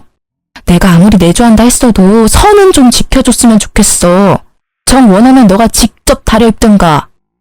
야, 결혼할 때 네가 뭐라고 했냐? 일 그만두고 내조한다며. 우리 아버지가 이 정도는 기본이라고 했어. 넌 기본적인 것도 못하면서 무슨 내조를 언급해? 우리 엄마는 항상 군말 없이 몇 끼니 준비하셨어. 게다가 평생 아버지 속옷 다림질 하셨고. 그러니까 나랑 결혼했으면 너도 지금부터 습관 잘 들여. 늙어서도 남편 사랑받고 살고 싶으면 말이야. 앞으로 손빨래 해서 꼭 다림질까지 잊지 말고 미리미리 해놓으라고. 알아들었어? 남편은 제가 따지자 질세라 더 큰 목소리로 따지더라고요. 사실 처음부터 남편이 좋게 얘기했으면 저도 타협점을 찾으려고 했을 거예요. 하지만 저를 계속 하대하는 남편을 가만히 두고 볼 수 없었습니다. 그래서 저는 남편을 따라 좀 유치해지기로 했어요. 다음날 아침 저는 소리 지르는 남편을 보고 영문을 모른다는 듯 치익 웃었어요. 왜? 너 다림질을 도대체 어떻게 한 거야? 이 런닝구 새로 산 지 얼마 안 됐는데. 아, 중간에 구멍 났잖아. 아, 그래? 당신 옷 많으니까 다른 거 입으면 되잖아. 조심성 하고는. 아니, 근데 이게 다 뭐야? 왜? 또 문제 있어? 당신 그러다 늦겠다. 대충 입어. 옷이란 옷은 죄다 구멍 뚫려 있잖아. 그래? 뭐 어때? 한번 입어봐. 불편하면 내 거라도 입고 가던지. 당신 미쳤어? 갑자기 왜 그래? 설마 지금 나한테 복수하는 거야? 에이, 복수라니. 나 아직 시작도 안 했는데? 근데 당신 아침 준비 안 했네. 빨리 밥부터 차리지 그래? 야, 내가 아침을 왜 차려? 왜? 싫어? 그래, 싫다. 너 보니까 도시락도 준비 안 했지? 도시락 같은 소리 하네. 애초에 내가 해준 음식 별로 좋아하지도 않잖아. 너 사 먹는 거 좋아하니까 사 먹어. 왜? 도시락도 아버님이 그러라고 시켰냐? 그걸 어떻게 알았어? 아니, 아빠가 점심은 도시락 싸서 다니라잖아. 그래야 내가 네 음식에 길들여질 거라는 뭘 아나. 아무튼 난 이제 네가 해주는 밥 평생 먹어야 하니까 바깥 음식에 내 입맛 맞추지 말라고 했어. 틀린 말 아니잖아. 우리 아버지는 절대 틀린 말씀 안 하셔. 뭐? 진짜 웃겨. 난 그럼 평생 네 밥 삼시세끼 챙기다가 죽어야 해? 내가 왜? 너 꼴도 보기 싫으니까 이 집에서 나가. 여기 우리 엄마가 해주신 집이야. 당장 나가라고. 뭐? 진짜 치사하게. 응, 나 되게 치사해. 그래서 차마 우리 엄마가 사준 집에서 내가 하녀 취급당하는 거 참을 수가 없다. 게다가 생활비까지 반반 내고 있잖아. 그러니까 나가. 우리 깔끔하게 이혼하자. 아니 여보, 진짜 1억이야? 1억이야. 차라리 혼자 살지. 나가. 알았어. 나 일단 출근할 테니까 마음 풀어. 그러자 기세등등했던 모습은 거짓말처럼 사라졌습니다. 남편은 풀이 죽은 채로 구멍난 내일을 입고 출근하더군요. 저는 곧바로 집 비번도 바꾸고 친정으로 도망갔어요. 퇴근 후 도어락 비밀번호 때문에 집에 못 들어가자 남편은 친정에 찾아왔더라고요. 내가 잘못했어. 집에 가자. 너 얼굴에 미안함이라곤 1도 안 보여. 진짜 내가 잘못했어. 장모님 장인어른 오시기 전에 가자. 남편이 또 친정 부모님은 어려워했거든요. 눈치를 살살 보면서 집에 가자고 보채더군요. 지금 맹세를 하던지 각서를 쓰던지 해. 뭐? 아니, 뭘 또 그렇게까지 하냐. 싫어? 그럼 그냥 깔끔하게 이혼하던지. 내가 너랑 더 살아봐야 무슨 좋은 꼴을 보겠니? 알겠어. 알았다고. 각서 쓸게. 받아 적어. 첫째, 너랑 나, 우리 가정에서는 아버님 말씀이 우선이 아니라 마누라 말, 즉 내 말이 우선이란 걸 잊지 마. 뭐? 뭘 그렇게 봐. 받아 적으라고. 알았어. 둘째, 반찬 투정하지 않는다. 앞으로는 무조건 내가 주는 대로 군말 없이 먹는 거야. 그리고 밥은 내가 차릴 테니까 나머지 집안일은 서로 반반씩 하는 거야. 마지막 셋째, 생활비 반반은 앞으로 없어. 생각해보니까 신혼집 내 집이잖아. 내 집에서 공짜로 먹고 자고 하면서 생활비까지 원해? 만약 생활비 반반을 원한다면 앞으로 네가 월세를 내. 이 세 가지 못 지키겠거나 싫으면 당장 이혼하면 돼. 남편은 월세라는 말에 흠칫하더니 이내 알겠다고 대답했죠. 자기가 별 수 있겠어요? 저는 그날 이후로 남편을 살뜰히 챙겼습니다. 삼시세끼 아주 건강식 위주로만요. 초딩 입맛인 남편은 햄이나 라면 같은 걸 무지 좋아하는데요. 일부러 가공류 인스턴트 음식은 안 줬어요. 나물이랑 잡곡밥 건강식으로만 매 끼니 챙겨줬죠. 음식 간도 엄청 심심하게 했습니다. 조미료, 소금, 간장 다 숨겼더니 남편이 몰래 사오더라고요. 저는 절대 제 음식에 못 부리게 했습니다. 내가 하는 요리에 입맛 맞추라고 뭘 간을 더하려고 해. 아버님 말씀대로 길들여져야지. 남편은 밥 먹을 때마다 괴로워 죽으려고 했어요. 저는 보란듯이 혼자서 냄새 엄청 풍기는 치킨, 족발, 피자 같은 걸 배달시켜 먹었죠. 그제서야 남편은 진심으로 싹싹 빌더라고요. 울먹이면서 비는데 아주 통쾌했습니다. 제발 요리 좀 그만하고 평범한 예전으로 돌아와달라고 빌더라고요. 그래서 그 뒤로는 집이 아주 평화로워졌어요. 남편이랑 번갈아 가면서 식사 준비하고 가끔 배달로 끼니 때우기도 했습니다. 속 시원하게 해결하고 이혼 고비도 잘 넘겼습니다. 하지만 딱 그것까지가 제가 해결할 수 있는 싸움이었어요. 남편은 시부가 시모에게 하는 행동을 그대로 베껴서 따라하는 듯 했잖아요. 역시나 물어보니 시부가 남편을 뒤에서 조종하고 있더라고요. 그래서 저는 일부러 시부모님을 집으로 초대했습니다.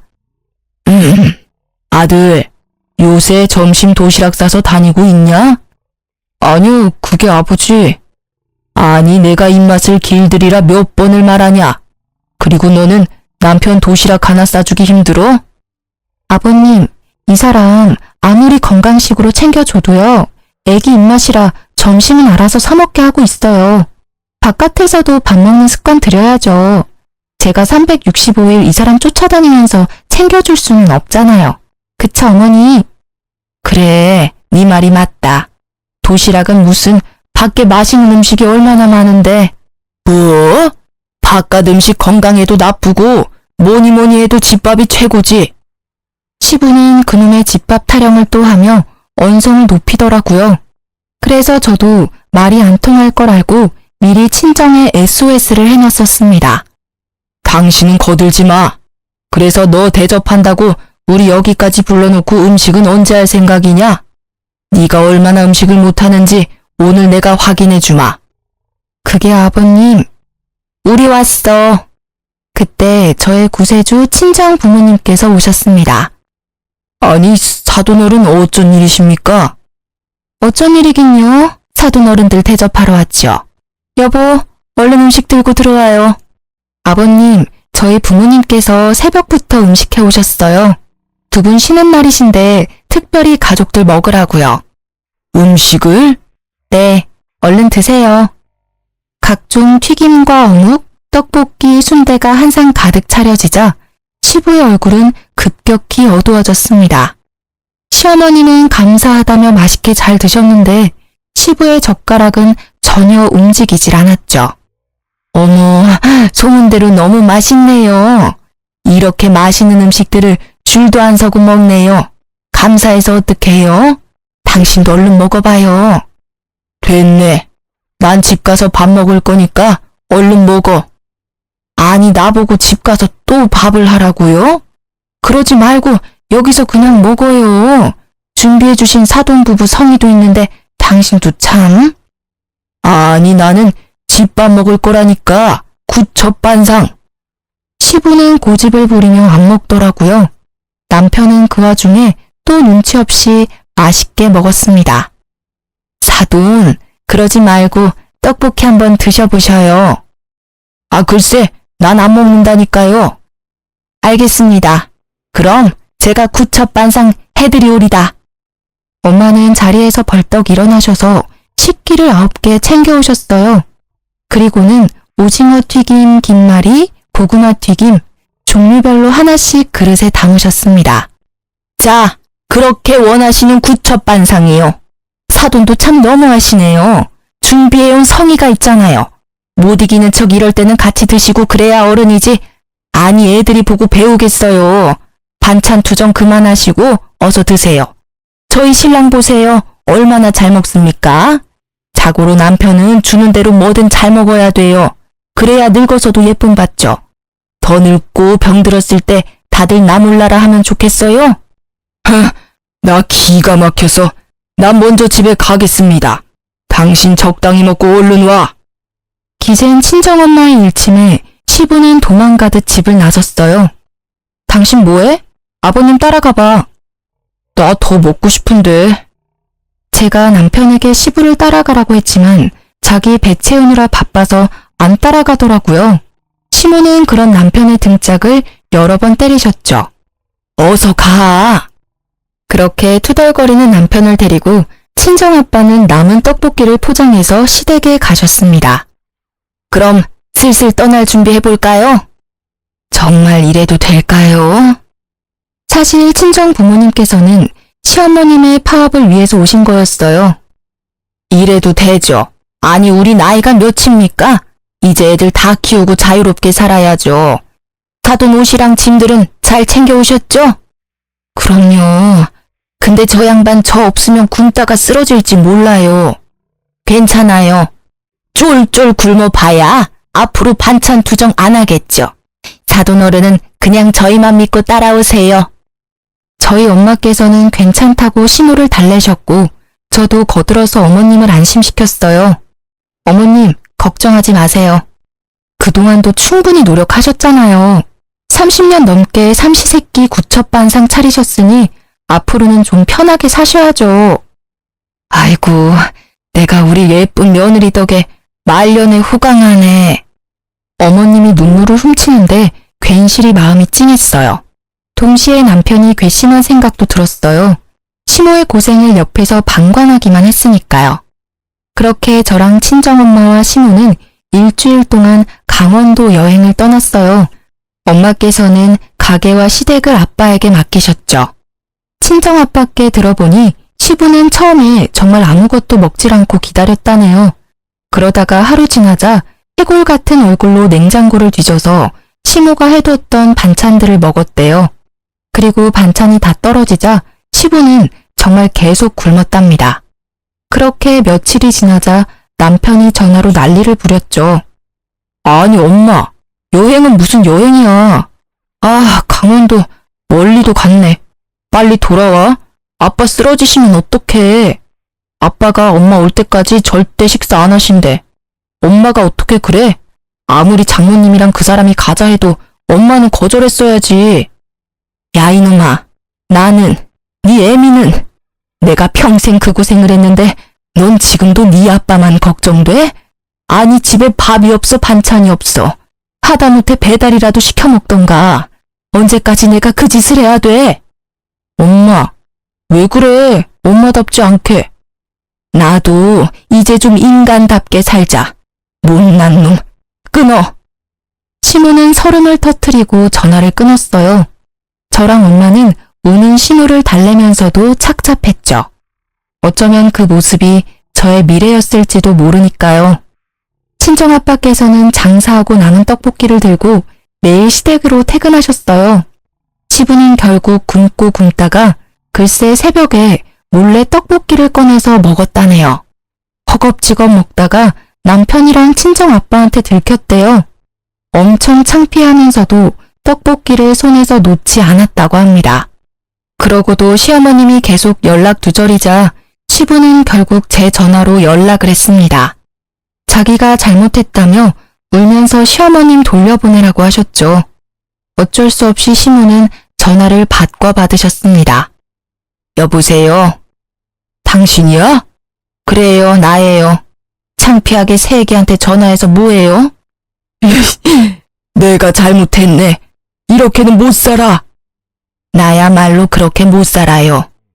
어떻게 하면 돌아올래? 이대로 이혼할 거는 아니지? 우리 나이가 몇이야? 그동안 산 세월이 얼만데. 당신 반성하는 모습 안 보이면 난 못 가요. 뭐? 나 평생을 당신 위해서 살았잖아요.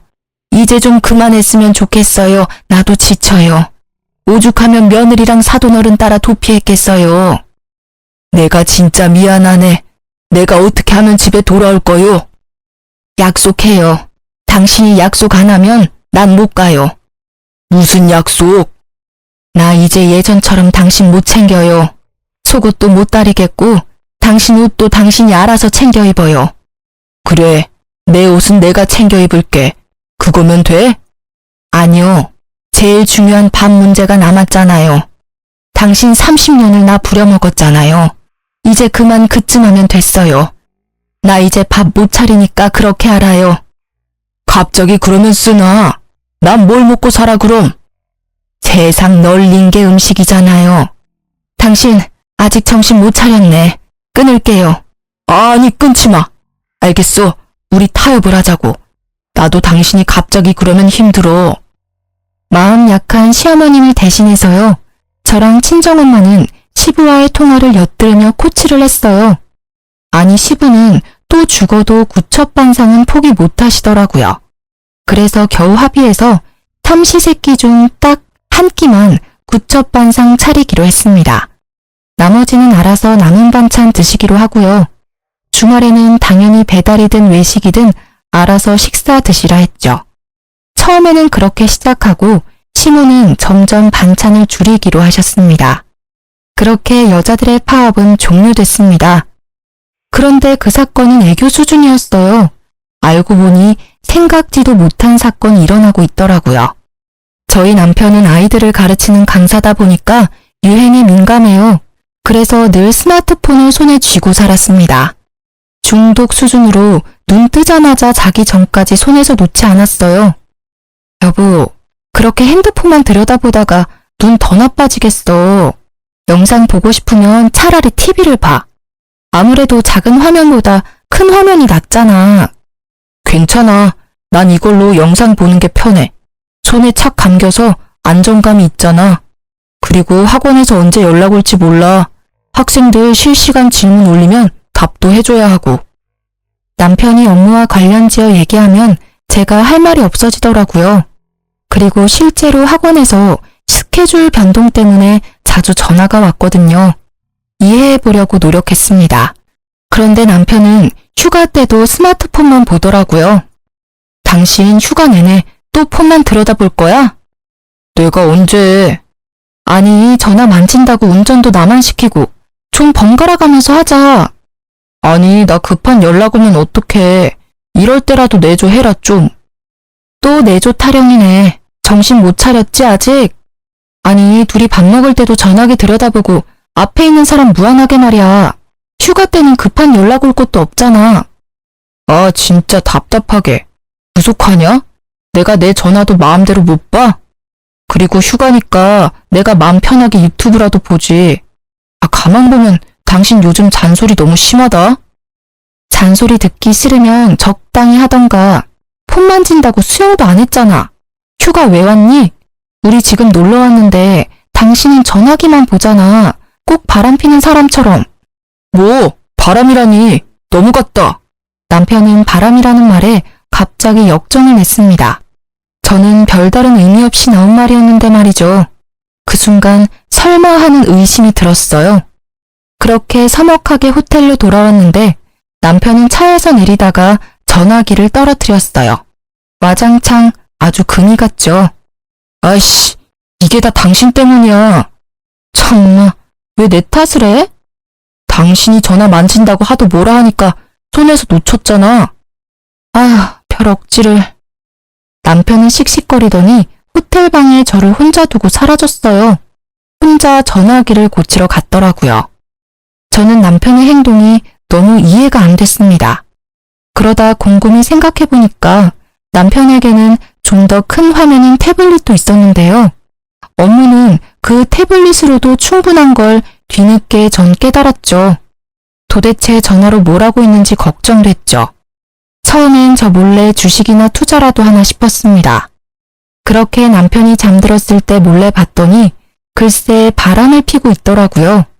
제가 그런 걸 뒤져보는 성격도 아니라서 남편은 비번을 자기 생일로 해놨더라고요. 그게 무슨 자신감과 뻔뻔함인지 열이 뻗쳤어요. 남편 전화에는 채팅 어플이 여러 개 있었습니다. 하나하나 들어가 보니 남편은 그동안 총각 행세를 하고 다녔더라고요. 처음엔 어떤 몹쓸 것들이 남의 남자랑 붙어먹냐고 생각했는데요. 그 여자들은 남편이 유부남이라는 걸 까맣게 모르고 있더라고요. 저는 대화 내용 하나하나 다 캡처하고 남편이 절대 발뺌할 수 없게 증거를 수집했습니다. 한동안 자주 남편 강의 시간이 바뀌었는데 그것도 여자들이랑 데이트하기 위해서였어요. 저는 이미 충격받은 상태였는데 남편에게 보낸 시부의 문자에 더 큰 충격에 빠졌습니다. 다 늙어서 추하게 바람피는 것보다 지금 젊을 때 여러 만나는 게 낫다. 남자는 다 그런 거야. 양심에 찔릴 필요도 없다. 지금 부지런히 여자 만나고 다녀야 안 사람이랑 관계도 더 좋아진다. 지금껏 네 엄마 하나 보고 살아온 나를 봐라. 뭐가 남았냐? 얼마나 후회스러운지 아냐? 지금 충분히 즐겨라. 그 문자에 또 남편은 알겠다고 존경한다고 답했더라고요. 정말 뒷목 잡고 쓰러질 뻔했어요. 시부는 도대체 남편을 어디까지 조종하나 싶었죠. 결국은 조종한다 해도 남편의 의지로 바람핀 거지만요. 저는 결혼 전 남편에게 분명히 말했었어요. 절대 바람만큼은 참을 수 없다고요. 바람핀 거 들키면 무조건 이혼이라 선언했었죠. 그치만 남편은 너무 쉽게 제 경고를 무시했습니다. 저는 남편이 여자들과 채팅한 것들과 문자 내용을 다 프린트했어요. 그리고 남편 학원 앞에서 전단지처럼 나눠줬습니다. 저희 집 떡볶이 50% 할인 쿠폰 같이 붙여서요. 처음에는 다들 떡볶이집 홍보인 줄 알고 받아갔어요. 학생들도 지나가는 동네 사람들도 잘 받아갔습니다. 그러다 전단지 내용을 보고 사람들이 저를 힐끔힐끔 쳐다보더라고요. 대부분 저와 아는 얼굴들이었거든요. 사람들은 대신 욕을 해주기도 하고 제 등을 토닥거리며 가기도 했죠. 뒤늦게 소식이 들었는지 남편은 짝짝이 슬리퍼를 신고 급히 뛰쳐나왔더라고요. 당신 뭐 하는 거야? 아, 안녕하세요. 이제 곧 저랑 이혼하실 분이시네요? 자, 떡볶이 쿠폰이라도 챙겨요. 남편은 제가 내민 전단지 내용을 보고 돌처럼 굳더라고요. 지금 이걸 나눠주고 있었던 거야? 얼마나 나눠줬는데? 당신 미쳤어? 돌았어? 나 학원 잘려 이러다가. 어쩌라고. 네 같은 인간이 애들 가르칠 자격이 있어? 너 대학생들한테도 용돈 준다고 껄떡거렸더라? 조용히 못해? 조용히 못해. 왜 총각인 척 바람피다가 들키니까 쪽팔리냐? 저는 보란듯이 고래고래 소리를 질렀습니다. 남편은 쪽팔린 듯 얼굴을 가리고 학원으로 다시 사라지더라고요. 통쾌하면서도 마음 한켠은 쓰라리더라고요. 결국 제 얼굴에 침 뱉는 꼴이니까요. 그쯤 하면 소문이 날 대로 났을 거라 생각하고 전 친정으로 돌아갔습니다. 친정 부모님은 당장 남편을 죽이네 마네 하셨는데요. 저는 이상하게 차분해지더라고요. 엄마 아빠 화 가라앉히세요. 내가 복수 다 했어. 아, 현재 진행형이라 복수는 계속 할 거야. 잘 됐지 뭐. 어차피 나랑 이어질 인연이 아니었던 거야. 결혼하고 돌변했을 때 진작 이혼했어야 했나 봐. 너무 질질 끌다가 지금 더러운 꼴 다 본 것 같아요. 나 사실 엄마 아빠처럼 예쁘게 살고 싶었거든요. 근데 난 그건 글렀나 보다. 그냥 평생 엄마 아빠랑 즐겁게 살아야지 뭐. 떡볶이집 딸로 돌아가야지. 내 원래 삶으로 돌아가는 것뿐이니까 괜찮아. 엄마 아빠는 그런 저를 부둥켜 안고 한참 우셨어요. 그렇게 한바탕 울고 나자 힘이 또 생기더라고요. 남편은 창피함도 창피함이지만요. 학부모 항의로 다음날 바로 학원에서 잘렸어요. 그리고 신혼집에서도 제가 쫓아내서 시댁에 갔다더라고요.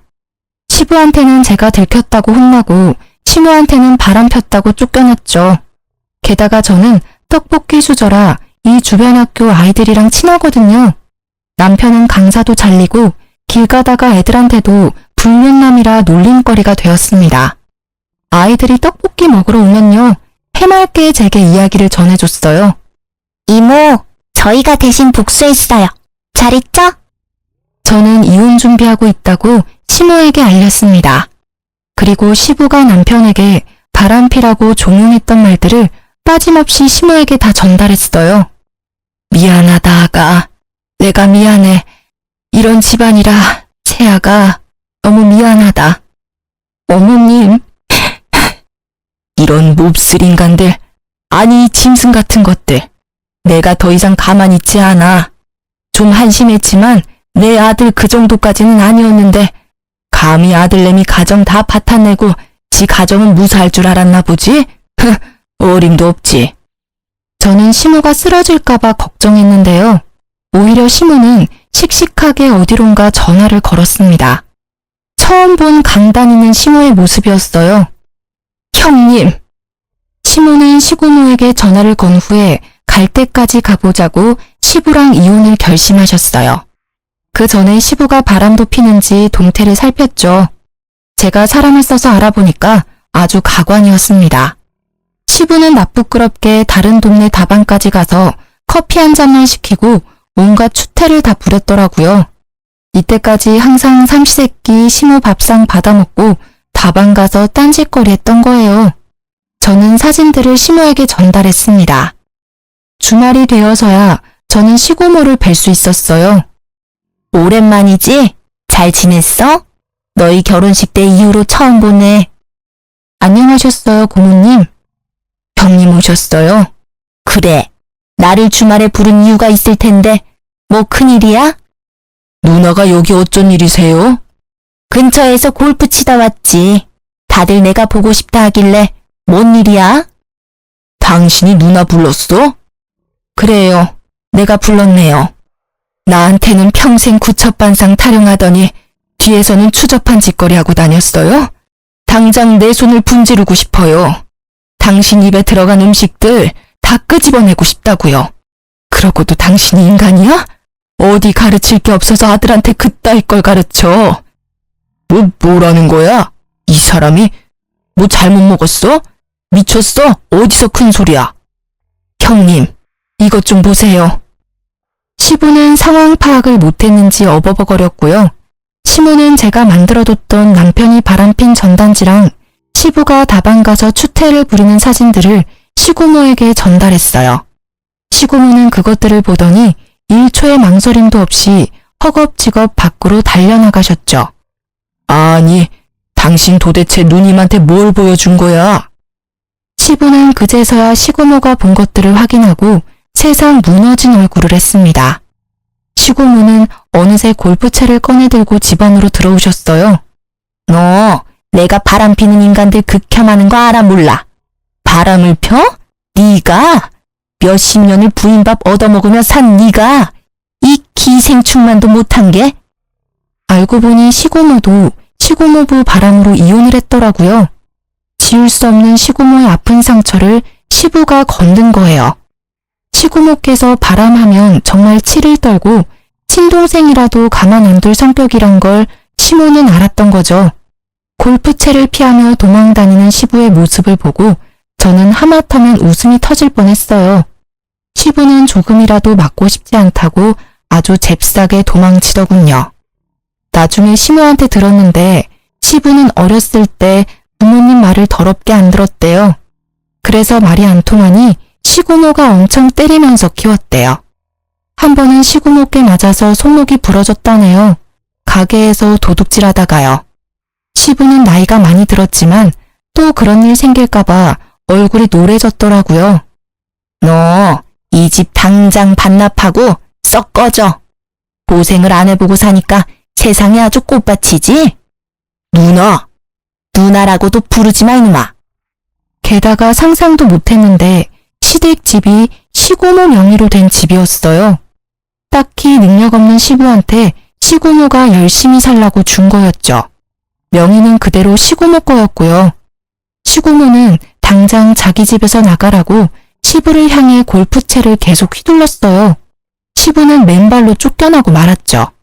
마당에서 시부는 계속 빌었어요. 시고모는 무시하더라고요. 야, 이런 몹쓸 놈아. 네 마누라한테나 용서를 빌어? 그러자 제가 있는 것도 아랑곳하지 않고 시부는 무릎을 꿇고요. 시모 바지가랑이를 잡고 빌었어요. 잘못했어요, 여보. 당신이 좀 누님 말려봐요. 당신은 평생 죗값 치러도 모자랄 거예요. 주접스러운 그 손 치우고요. 새아가한테 똑바로 사과나 하세요. 새아가, 미안하다. 내가 생각이 짧았다. 나는 진짜 걔가 그럴 줄은 몰랐어. 이제 새아가라고 부르지 마세요. 저 이제 이혼하거든요. 뭐? 그 소리를 듣고 시고모는 시부의 멱살을 잡고서 그대로 내동댕이 쳤어요. 아이고, 나 죽네. 누나, 나도 이제 늙었다고요. 그렇게 한바탕 멱살잡이가 끝나고요. 남편도 뒤늦게 시댁에 도착했습니다. 시고모는 냅다 남편 뺨을 갈겼죠. 고모? 이 못난 놈. 지금 저는 이혼을 무사히 한 상태입니다. 시부가 절대 이혼 못 해준다고 버텨서 시어머니께서는 이혼 소송 중이시고요. 시모는 현재 저희 엄마 가게에서 일하고 계세요. 사실 지금은 편하게 이모라고 부르고 있습니다. 이혼을 했으니 계속 어머님이라고 부르기도 서로 불편했거든요. 먼저 이모라고 부르라고 말씀해 주셨어요. 이모는 난생 처음 본인 손으로 일하시고 월급도 받으니 사람 사는 것 같으시대요. 쉬는 날 저희 친정엄마랑 놀러 다니시고 새 인생 살고 계십니다. 저는 비록 남편을 잃었지만 그래도 친정엄마께는 좋은 친구가 생겼죠. 시고모께서는 내쫓았는데도 시부가 자꾸 돌아와서요. 청소, 빨래, 집안일을 모두 시부에게 시키고 있다고 하네요. 정신머리 교육을 단단히 시키신다고 하셨어요. 이제 전 시부는 밥도 알아서 지어서 차려 먹는다 합니다. 전 남편은 시부의 말이면 끔뻑 죽었었는데요. 시부 말대로 하다가 학원 강사도 잘리고 이혼당하자 시부한테 엄청 대들었대요. 그러고는 혼자 살겠다고 지방으로 도망갔죠. 또 시부는 모든 게 제 탓이라며 저를 찾아왔더라고요. 내 인연 전부 네 탓이야. 너만 없었어도, 너만 우리 집에 안 들어왔어도 내가 평생 구첩반상 먹으면서 아들 존경받으며 살았을 텐데 너 이리 와. 시부는 저에게 달려들더라고요. 그 순간 어디서 학생들이 튀어나왔는지 제 앞을 가로막았습니다. 할아버지, 지금 뭐 하세요? 아, 이런 늙은이 영감탱이, 노망났나? 하지만 저는 이 동네 소문난 떡볶이 수저입니다. 제가 서비스를 남다르게 줘서 학생들이 절 좋아하거든요. 또 하필 조금 노는 학생들한테 딱 걸려서 시부는 잔뜩 겁을 먹었더라고요. 사실 저는 늙은 시부 무섭지도 않았고 우스웠는데요. 학생들이 도와주니까 내가 헛살지는 않았구나 생각 들고 뿌듯했어요. 덩치 큰 고등학생들한테 둘러싸이자 시부는 아주 사지를 덜덜 떨면서 도망갔습니다. 그 이후로는 다시는 제 근처에 얼씬도 안 해요. 물론 도와준 아이들은 이후에 음료수 서비스 줬습니다. 그리고 저는 전 남편이 괘씸해서 계속 추적했어요.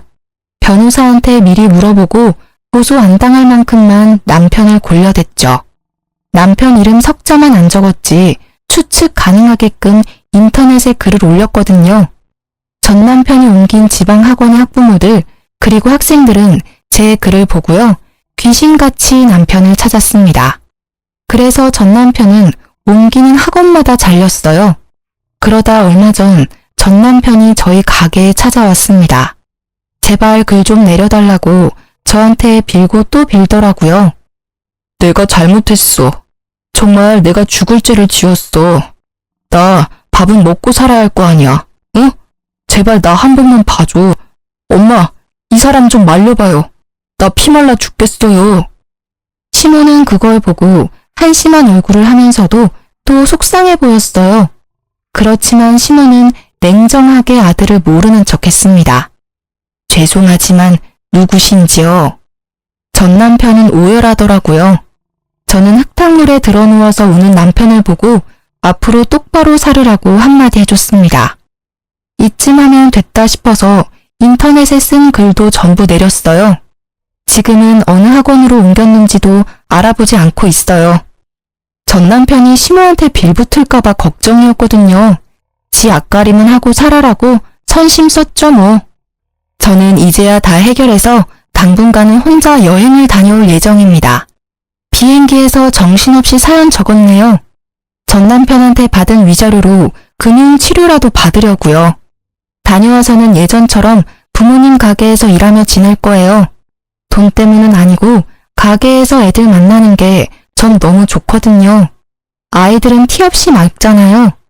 앞으로도 저는 그렇게 소소하게 행복한 것들 하면서 제 인생 살 거예요. 아참, 그리고 다 지나고 나서야 친정 엄마께서 제게 얘기해 주신 게 있어요.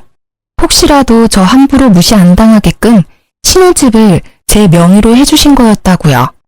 저는 친정 부모님이 아니었다면 결혼 생활도 이혼도 다 못 버텼을 것 같네요. 열심히 효도도 하면서 살아야겠죠? 긴 사연 들어주셔서 정말 감사합니다. 여러분도 본인의 삶 찾아서 행복하게 사세요.